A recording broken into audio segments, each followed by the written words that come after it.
Hey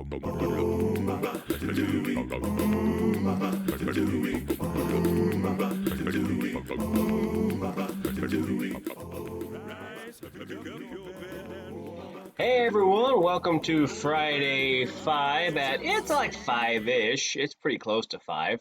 I never said it was going to be at 5, but here's your Friday 5 in 5. 5 things for you to know on Friday in 5 minutes or less from Circle Church of Christ. Number one, not just number one, but number one.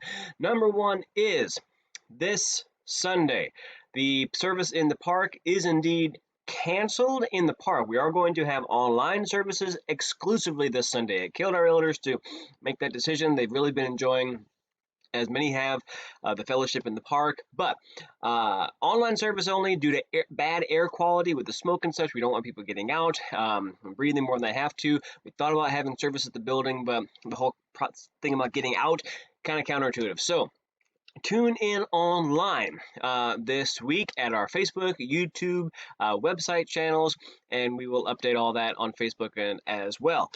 So no parking service this Sunday. However, once that one goes away, this one comes. Number 2 thing to know, we are still planning on having services in the park at Cloverlannd Park on September 20th and 27th. That's the rest of the month at 10:30. Bible class will still be online, streamed at 9:30 and 5 for your streaming convenience.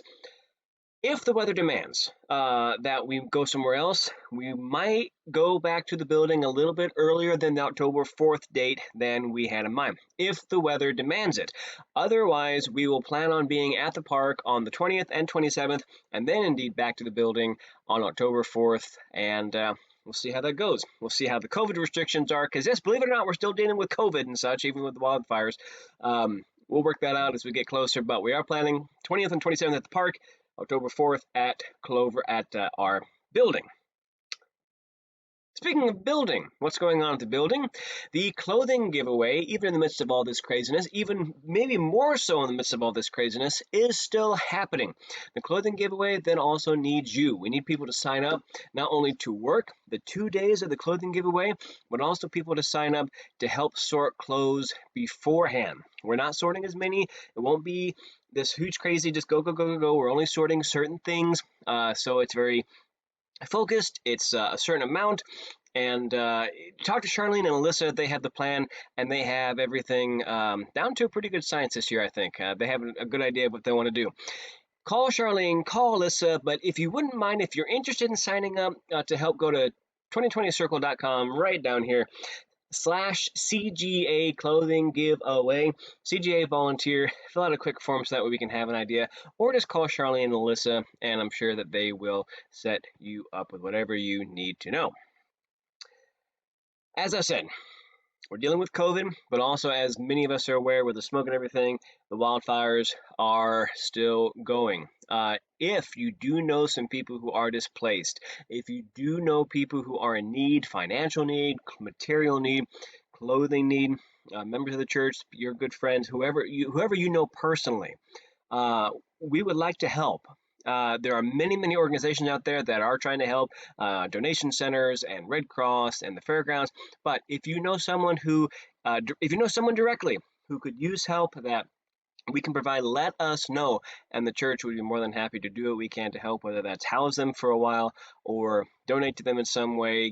We want to help. The big organizations have things well under control. We're not going to do a lot of donations right now. We would like to help someone directly. However, please keep us in mind as we get farther down this road, and as the wildfires get contained, and as we kind of move on from the immediacy of things. Circle would like to play a bigger role in working with area organizations to directly connect with families in the longer term. Stay tuned for that. We're working on some details as that goes, and we'll go from there. But if you know anyone who's directly in need of wildfire relief, please let us know. The last thing for today is a little bit of a sentimental one, maybe in addition to everything that's going on. Today is the 18th anniversary, I believe, 19 years, of September 11th. And this is something that affected all of us. This was a direct event leading into me going into the military, and obviously my life as it was.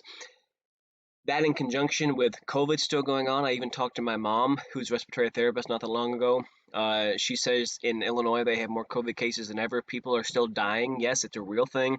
People are dying from this disease. We have the wildfires displacing Oregonians and Washingtonians and Californians, people dying from that.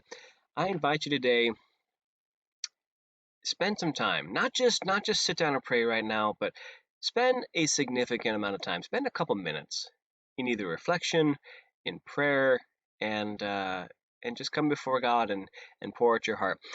We'll talk about, not that I'm making this a sermon plug, I'm over 5 minutes, but we'll talk about this Sunday why prayer is so important and why prayer is anything but inactive. But it's one of the best things we can do as Christians, to appeal to God on behalf of not only those who are still being affected by the September 11th tragedy, but also currently being affected by the COVID and wildfires.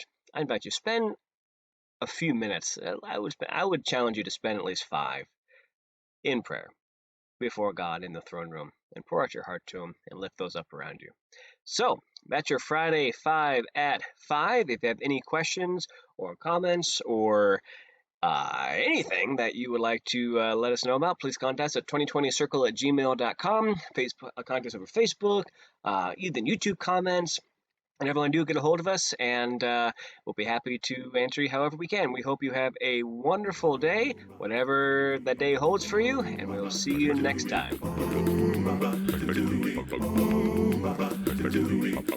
Rise, pick up your bed and walk. Open your eyes and see. Get out of the boat and walk on the water. Jesus,